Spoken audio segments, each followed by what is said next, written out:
Bismillahirrahmanirrahim. Assalamualaikum warahmatullahi wabarakatuh. Terima kasih kepada Bapak Dadan Sukaldan SEMSI AKCA selaku dosen mata kuliah studi kelayakan bisnis yang sudah meluangkan waktunya untuk mendengarkan presentasi dari kelompok kami. Perkenalkan, kami dari kelompok 2 akan mempresentasikan hasil kerja kelompok kami terkait rencana bisnis dan studi kelayakan bisnis atas bisnis kami, yaitu Miss Queen. Mohon izin untuk memperkenalkan kelompok. Yang pertama adalah Rasmaudina, saya sendiri dengan NPM 1940-176, Siti Akmalia 1940-161, Eka Anissa 1940-181, Sopan Nurul 1940-188.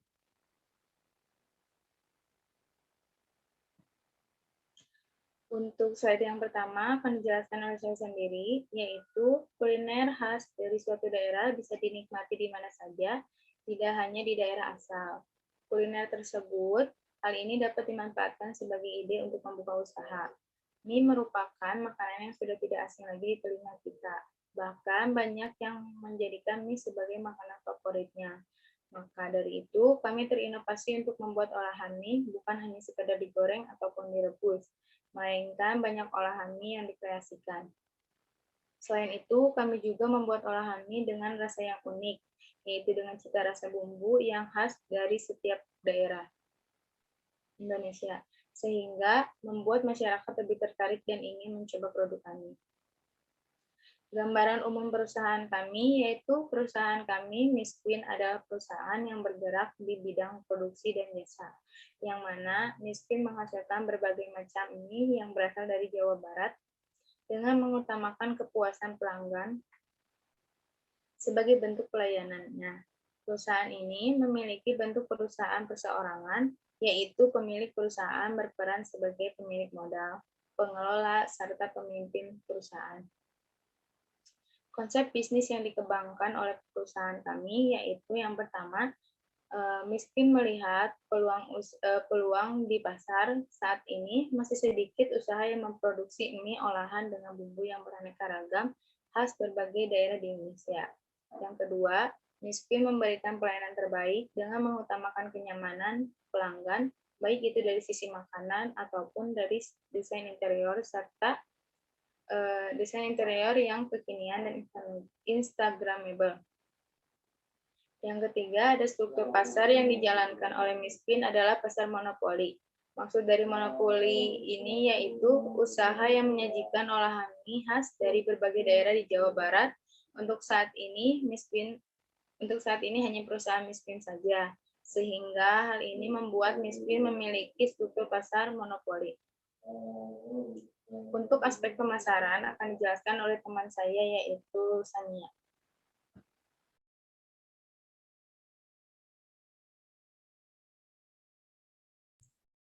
Aspek pemasaran, karena melihat masih sedikitnya pedagang yang menjajakan makanan khas suatu daerah, membuat Miss Queen memiliki peluang besar untuk menarik perhatian para konsumen di daerah setempat, khususnya di Kota Bandung.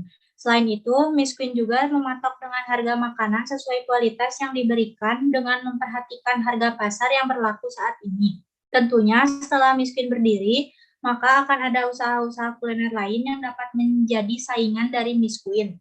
Namun, kami akan mengatasi dengan menambahkan inovasi baru pada menu yang disajikan dan memberikan beberapa voucher potongan harga. Untuk pasar sasarannya, yaitu di usia anak-anak 5-14 tahun ada 15%, remaja 15-18 tahun sebanyak 20%, dan dewasa 18 tahun ke atas sebanyak 65%. Untuk sosial ekonomi, dari menengah ke bawah hingga menengah ke atas. Pekerjaannya terdiri dari pelajar, mahasiswa, food hunter, pekerja, dan keluarga. Untuk gendernya, yaitu wanita sebanyak 60% dan pria sebanyak 40%. Ukuran pasar dan pertumbuhannya. Miss Queen menggunakan metode bottom up. Metode ini digunakan karena usaha kami termasuk baru dan dapat membantu mencari tahu di mana pertumbuhan yang realistis bisa membawa usaha kami dalam 5 tahun ke depan. Untuk ukuran pasar sendiri yaitu ada keluarga 50%, anak sekolah sebanyak 25%, mahasiswa 15%, dan untuk lainnya sebanyak 10%. Untuk pengukuran permintaan, yaitu permintaan efektif pada tahun 2017 dengan jumlah penduduk 2.407.938 dengan jumlah permintaan efektifnya yaitu sebesar 71.441,3 dengan hasil dari jumlah penduduk dikali dengan formula.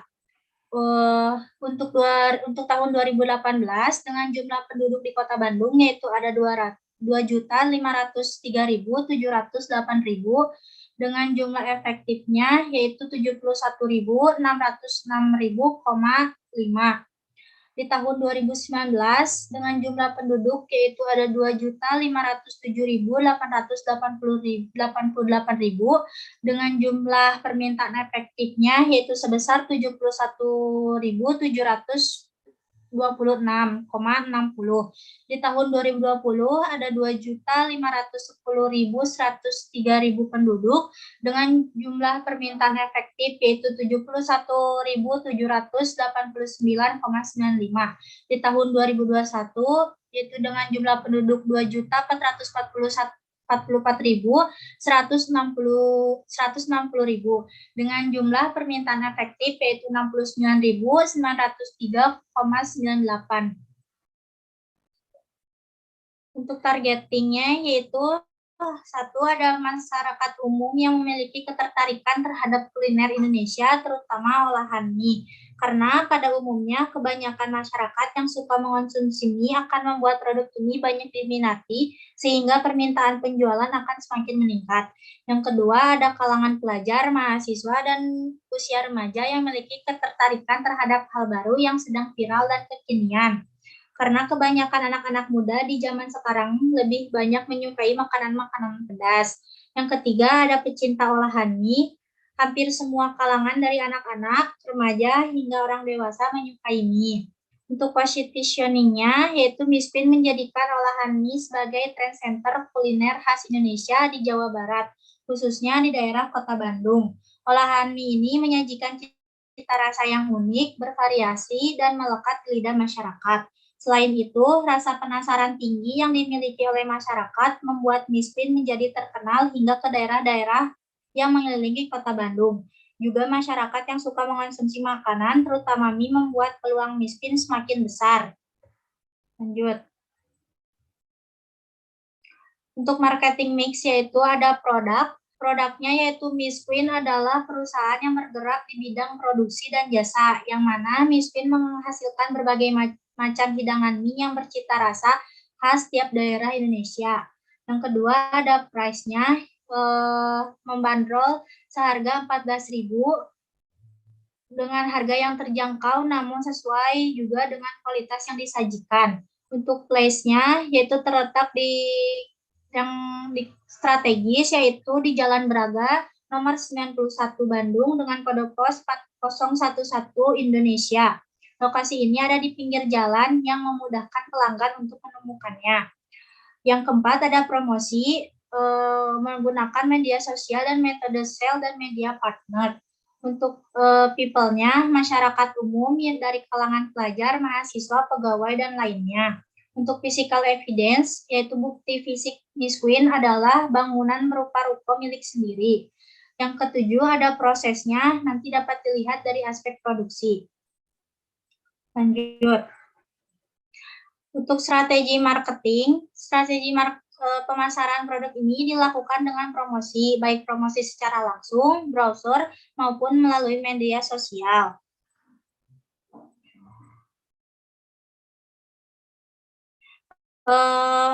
Yang terdiri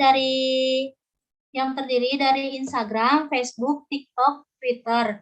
Dengan cara kami juga memberikan voucher potongan harga, terutama jika melayani pesan antar, delivery food, dan acara pernikahan, ulang tahun, dan acara-acara lainnya.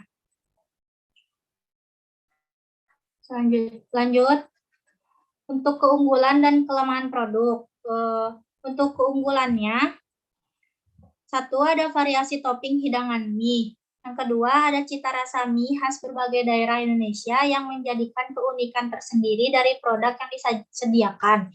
Yang ketiga, ada tempat yang strategis, nyaman, dan kekinian membuat para konsumen mudah menjangkau dan bisa menikmati makanan mie dengan senang.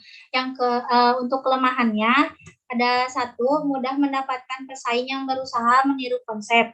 Yang kedua, ada modal yang tidak sedikit karena Miskin ini mengeluarkan modal yang cukup besar, yaitu sebesar 1.133.547.498.000 rupiah. Yang ketiga, ada harga mudah berubah sesuai dengan harga baku, terutama minyak dan cabai yang harganya sedang meningkat pada saat ini. Nah, selanjutnya dijelaskan oleh rekan saya, Sofa. Yang selanjutnya, aspek produksi. Miskin merupakan usaha kuliner yang menyajikan beberapa olahan mie khas Jawa Barat. Usaha kuliner ini bersifat berkepanjangan alias merupakan usaha jangka panjang. Miskin diolah oleh juru masak yang handal sehingga dapat menghasilkan makanan yang enak juga lezat. Selain itu, Miskin juga menomorsatukan kepuasan pelanggan. Miskin juga menyediakan layanan delivery order melalui aplikasi seperti Gojek, Grab, dan Shopee Food.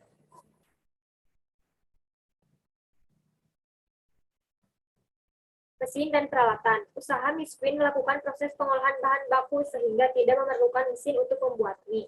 Peralatan produksi yang sederhana yang digunakan antara lain kompor, wajan, panci, spatula, saringan, pisau, sendok, telenan, blender, panci langseng, dan baskom. Peralatan penyajiannya antara lain piring, mangkuk, piring kecil, gelas, sendok, garpu, sedotan, tisu, dan sumpit.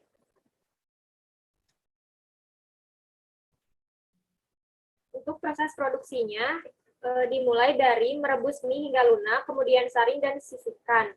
Yang kedua, tumis bawang merah, bawang putih, merica, kemiri, udang halus, tomat yang sudah dihaluskan, serta menambahkan garam, gula, dan air. Yang ketiga, tambahkan sayuran seperti kol atau sawi ke dalam tumisan. Masak sampai sayuran layu. Yang keempat, masukkan mie, kemudian campur hingga merata. Yang kelima, taburkan seledri dan campurkan hingga merata. Untuk penyajiannya, yang pertama siapkan piring saji. Yang kedua, ambil mie yang sudah masak dengan tangan yang sudah memakai sarung tangan plastik yang merupakan ciri khas Miskin. Dan ketiga, kemudian tambahkan timun dan tomat serta cabai acar, kemudian topping sesuai pesanan.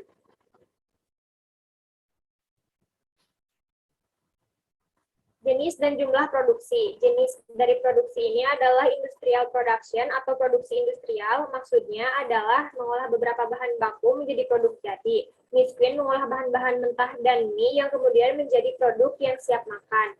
Untuk jumlah produksi, Miskin menargetkan pengolahan 500 bungkus mie per harinya. Sehingga dapat diasumsikan Miskin menyajikan sekitar 300 piring per harinya.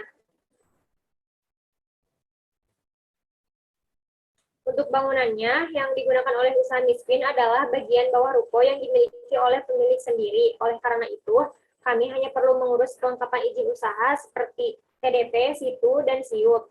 Namun, jika suatu saat bisnis kami berkembang pesat, kami akan membangun tempat usaha yang lebih luas. Selanjutnya, layout proses. Dalam bangunan ruko terdapat 4 ruang aktivitas, yaitu yang pertama, ruang aktivitas konsumen yang terdiri dari ruang makan outdoor dan indoor. Yang kedua, ruang produksi di mana prosesnya dimulai dari pesanan yang telah dibayar masuk melalui kasir. Selanjutnya, informasi pesanan diterima oleh staf gudang bahan baku. Kemudian, bahan baku dibersihkan dan disortir sesuai kebutuhan pesanan. Lalu diserahkan kepada koki selaku juru masak dan mengolah produk pesanan yaitu mie. Setelah olahan mie jadi, kemudian di-packing atau disajikan. Maka produk olahan mie keluar dan diterima oleh konsumen. Yang ketiga, meeting room, yang digunakan untuk kebutuhan diskusi semua tenaga kerja. Yang keempat, ruang back office atau kantor, di mana di dalamnya terdapat aktivitas manajemen seperti ketenagakerjaan, keuangan perusahaan, rancangan marketing, dan operasional perusahaan. Yang selanjutnya, aspek manajemen akan dijelaskan oleh rekan saya, Saudara Laras. Aspek manajemen. Miskin merupakan usaha yang berbentuk perseorangan dengan pemilik usaha berperan sebagai pemilik modal, pemimpin, serta pengelola usaha. Pemilik usaha langsung membawahi para pekerjanya yang terdiri dari 1 orang CEO, 4 orang manajer, 4 orang staf, serta 6 orang karyawan. Pemilik juga ikut berpartisipasi dalam proses pemasakan, pelayanan, serta menjaga meja kasir. Di sini ada struktur organisasi perusahaan miskin. Yang pertama itu ada CEO, dan CEO membawahi 4 manajer. Yang pertama ada manajer SDM, pemasaran, keuangan, serta operasional. Manajer membawahi staf, yaitu ada staf yang pertama, yang kedua, yang ketiga, dan yang keempat, serta karyawan ada 6 orang. Nah, di sini ada tenaga kerja, yaitu koki yang berperan sebagai juru masak, mengawasi persediaan bahan makanan, mengawasi kesegaran bahan makanan yang digunakan, melaporkan bahan makanan yang sudah menipis stoknya. Pelayan berperan sebagai menyajikan makanan yang sudah dimasak ke pelanggan, memberikan pelayanan kepada pelanggan, melakukan bersih-bersih pada saat tutup, membantu mengawasi pemasok stok makanan, dan yang kelima menjaga serta merapikan interior bangunan.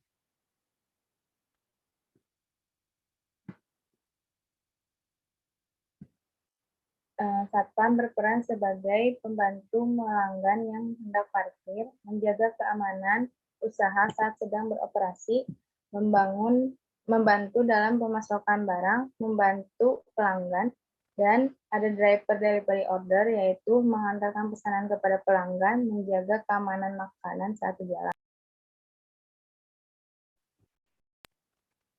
Untuk aspek keuangan akan dijelaskan oleh teman saya, itu Reka. Baik, terima kasih. Di sini aspek keuangan. Miskin mendapatkan modal dari bank berupa pinjaman. Jumlah yang dipinjamkan dari bank adalah sekitar 1.133.547.498 juta rupiah.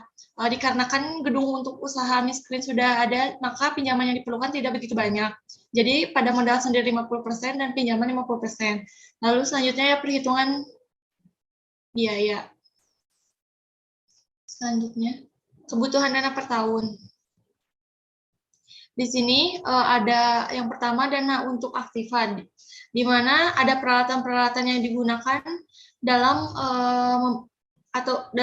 mendukung usaha yang kita buat. Selanjutnya dapat dilihat ya di sini dengan jumlah totalnya Rp20.185. Selanjutnya ada dana untuk modal kerja. Di sini ada biaya bahan baku, biaya bahan penolong, biaya tenaga kerja. Dapat dilihat ya jumlahnya di sini. Lalu selanjutnya ada perhitungannya. Di sini ada harga pasar. Harga pasar sebesar 14.000 dan kapasitas umum sebesar 600 unit per tahun. Di sini kebutuhan modal kerja ada bahan baku, upah langsung, BOP variabel, gaji tenaga kerja, listrik, air, dan internet, beban pemasaran dan administrasi. Dengan jumlah total semuanya 1.518.909.996 juta rupiah. Lalu investasi aset tetap. Di sini ada tanah, gedung, mesin dan peralatan, asuransi gedung dan peralatan. Dengan jumlah harga yang diperoleh adalah 748.185 juta rupiah. Lalu penyusutan per tahunnya ada sejumlah 33.637.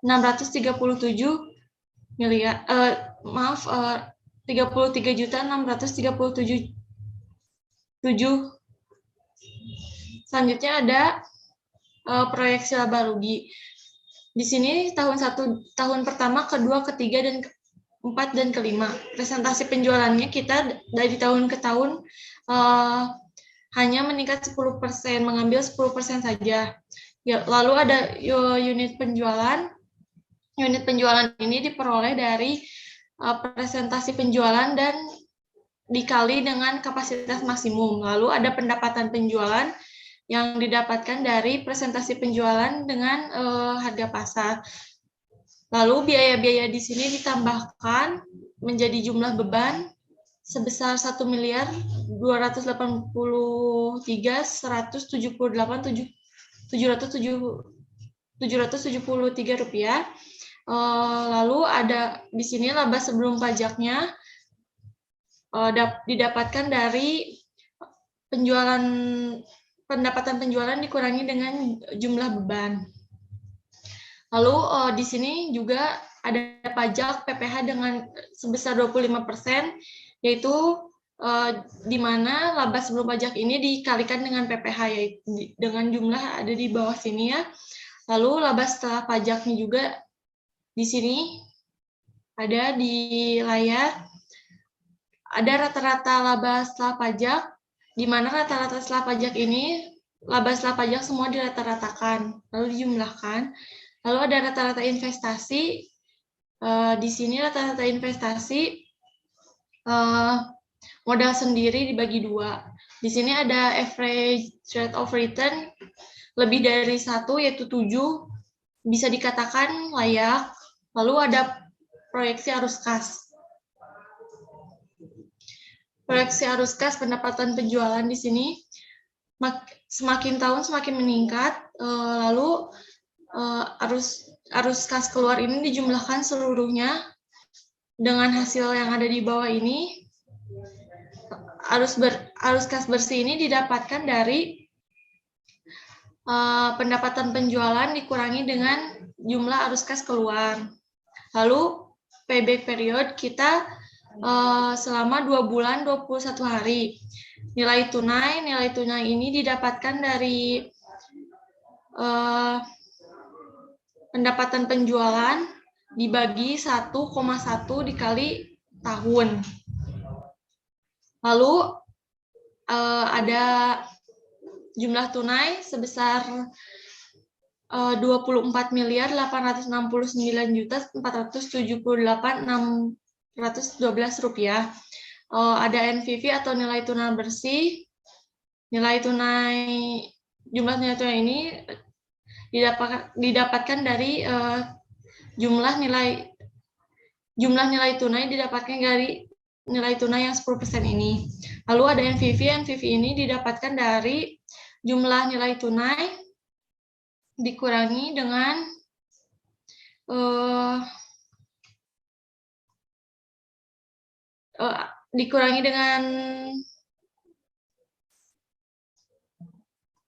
biaya modal yang ada di anggaran.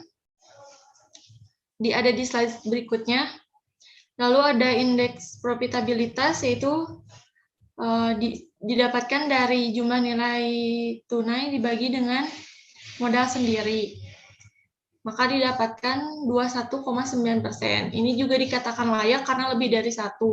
IRR di sini IRR-nya sampai 90% pun bunganya kita masih mendapatkan untung. Lalu selanjutnya, ini adalah perhitungan anggaran, di mana kita meminjam kredit selama 4 tahun dengan bunga 10%, yaitu total pinjaman yaitu 1.133.547.498 rupiah. Di sini dapat dilihat pokok bunga jumlah selama 1 tahunnya. Selanjutnya, ini pada tahun pertama, ini pada tahun kedua, ini pada tahun ketiga, lalu ini pada tahun keempat. Selanjutnya, ada aspek hukum, di mana aspek hukum ini, Miss Queen ini bentuk badan usaha yang dipergunakan adalah CV. CV di sini ada kegiatan yang dilakukan oleh CV, di antaranya ada perdagangan, kontraktor sampai grade 4, perindustrian, perbengkelan, pertanian, percetakan, dan jasa. Lalu jaminan atas dana yang berasal dari pinjaman, karena usaha Miss Queen ini sebagian dananya ada pinjam dari bank, maka jaminan yang kita berikan adalah pengambil alihan oleh pihak bank. Jadi nanti usaha kita. Jika kita tidak bisa melunasi, maka akan diambil alih oleh pihak bank. Adapun penyiapan akta, sertifikat, dan perizinan yang diperlukan. Izin yang telah dilengkapi oleh MISPIN ini diantaranya ada tanda daftar perusahaan atau TDP, surat izin tempat usaha situ, lalu ada surat izin usaha perdagangan SIUP, dan ada nomor pokok wajib pajak, dan terakhir ada perizinan dari AMDAL. Selanjutnya akan dilanjutkan oleh rekan saya, Saudari Sofa. Selanjutnya, aspek ekonomi dan sosial. Yang pertama, pengaruh MISPIN terhadap penghasilan negara. Bisnis kuliner mampu meraup keuntungan puluhan juta rupiah. Hal tersebut tentu dapat mendorong pertumbuhan ekonomi wilayah lebih cepat. Secara makro, peran usaha kuliner MISPIN ini adalah menciptakan kemakmuran dan pemetaan kekayaan yang berfungsi sebagai mesin pertumbuhan perekonomian suatu negara. Yang kedua, penambahan kesempatan kerja. Dengan semakin berkembangnya usaha MISPIN, tentu akan membutuhkan semakin banyak sumber daya manusia untuk mengelolanya. Hal ini lantas akan membuka lapangan pekerjaan bagi masyarakat sekitar. Yang ketiga, pengaruh MISPIN terhadap industri kuliner lain. Selain MISPIN, di Braga juga terdapat banyak industri kuliner yang beragam. Namun, MISPIN merupakan satu-satunya industri kuliner yang bergerak di bidang pengolahan mie khas daerah Indonesia. Maka dari itu, pengaruhnya tidak akan signifikan terhadap usaha kuliner lain karena pangsa pasar akan memilih makanan sesuai selera mereka. Yang keempat, pengaruh MISPIN terhadap lingkungan sekitar. Saat MISPIN sudah mendapatkan tempat di masyarakat, maka hal tersebut dapat membuka potensi pariwisata, perdagangan, dan investasi. Dari situlah akhirnya ekonomi bisa digerakkan dengan membuka lapangan pekerjaan seluas-luasnya. Dengan begitu, MISPIN secara tidak langsung berperan melakukan pemerataan ekonomi masyarakat sehingga mereka dapat memperbaiki taraf hidupnya dan berdampak pada berkurangnya kesenjangan sosial masyarakat di bidang ekonomi.